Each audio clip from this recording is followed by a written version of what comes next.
Bonjour, chers frères et sœurs, soyez le bienvenu à la prière du matin. Nous allons nous confier à la Vierge Marie, nous allons nous confier à Jésus et aussi nous allons demander aujourd'hui l'intercession de Saint Martin de Tours. Donc Saint Martin qui a été un chrétien exemplaire et qui habitait dans la ville de Tours et qui a beaucoup fait en fait pour l'église de Tours. L'évangélisation de la Gaule. Et donc, vous qui connaissez en fait cette ville, vous savez qu'elle est bien marquée par le monastère, par l'église qui est consacrée à Martin. Donc, demandons son intercession que nous aussi nous puissions être des évangélisateurs, des évangélisatrices qui n'ont pas peur d'annoncer, de témoigner de la bonne nouvelle de Jésus. Donc, faisons ensemble Je vous salue Marie pour commencer notre prière. Au nom du Père, du Fils et du Saint-Esprit. Amen. Je vous salue Marie, pleine de grâce, le Seigneur est avec vous. Vous êtes bénie entre toutes les femmes, Jésus, le fruit de vos entrailles, est béni. Sainte Marie, Mère de Dieu, priez pour nous, pauvres pécheurs, maintenant et à l'heure de notre mort. Amen. Notre-Dame d'Appariçida, priez pour nous. Saint Martin de Tours, priez pour nous. Nous allons prendre l'évangile de Luc, chapitre 17, versets 20 au 25. En ce temps-là, comme les pharisiens demandaient à Jésus quand viendrait le règne de Dieu, il prit la parole et dit, « La venue du règne de Dieu n'est pas observable. On ne dira pas, voilà, elle est ici, ou bien, elle est là. En effet, voici que le règne de Dieu est au milieu de vous. Puis il dit aux disciples, des jours viendront où vous désirerez voir un des jours où le Fils de l'homme, et vous ne le verrez pas. On vous dira, voilà, il est là-bas, ou bien, voici, il est ici. N'y allez pas, n'y courez pas, en effet, comme l'éclair qui jaillit illumine l'horizon d'un bout à l'autre, ainsi le Fils de l'homme quand son jour sera là. Mais auparavant, il faut qu'il souffre beaucoup et qu'il soit rejeté par cette génération.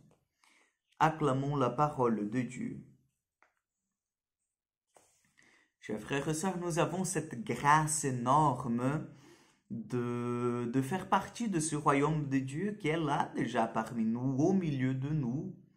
Vous savez, c'est une grâce énorme parce que le Seigneur, il nous a appelés, non pas parce que nous sommes les meilleurs, mais le Seigneur nous a appelés à vivre auprès de lui, à communier de son corps, de son sang, à vivre de sa présence, à pouvoir l'adorer. Donc, combien de personnes aujourd'hui dans le monde n'ont pas cette grâce? Et je dirais même combien de fidèles, c'est-à-dire des chercheurs de Dieu, qui ont passé toute leur vie, leur existence, en train de chercher le Seigneur, l'intimité avec lui, et n'ont pas eu la grâce que nous avons. On n'a qu'à prendre les personnages de l'Ancien Testament, par exemple. Donc, ils devaient se contenter avec la colonne de feu, avec les nuages, la brise légère, comme le prophète Élie, mais jamais avec cette présence vivante et rayonnante du Seigneur. Donc le Seigneur aujourd'hui, il vient tirer notre attention à ce grand trésor que nous avons, nous les catholiques.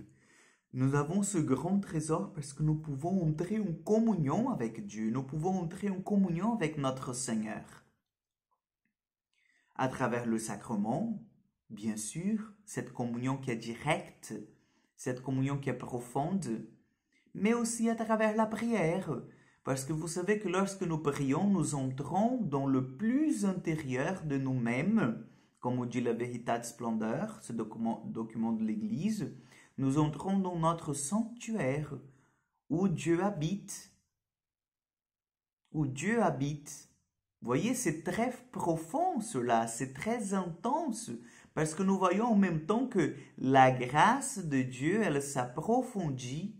La grâce de Dieu, elle se donne d'une façon tellement grande et abondante dans nos vies qu'elle nous fait en fait goûter les merveilles de Dieu qui est là dans notre cœur. Qui est là dans notre cœur. Donc, profitons de cette grâce de Dieu, profitons de cette merveille du Seigneur en nous, profitons que nous sommes temple de Dieu, profitons que l'Esprit Saint, la Sainte Trinité habite en nous. Et ne laissons pas passer cette sainte présence qu'elle a. Et ne l'oublions pas. Entretenons cet amour que nous avons pour Dieu. Le Seigneur soit avec vous. Que Dieu Tout-Puissant vous bénisse et vous garde, le Père, le Fils et le Saint-Esprit. Amen.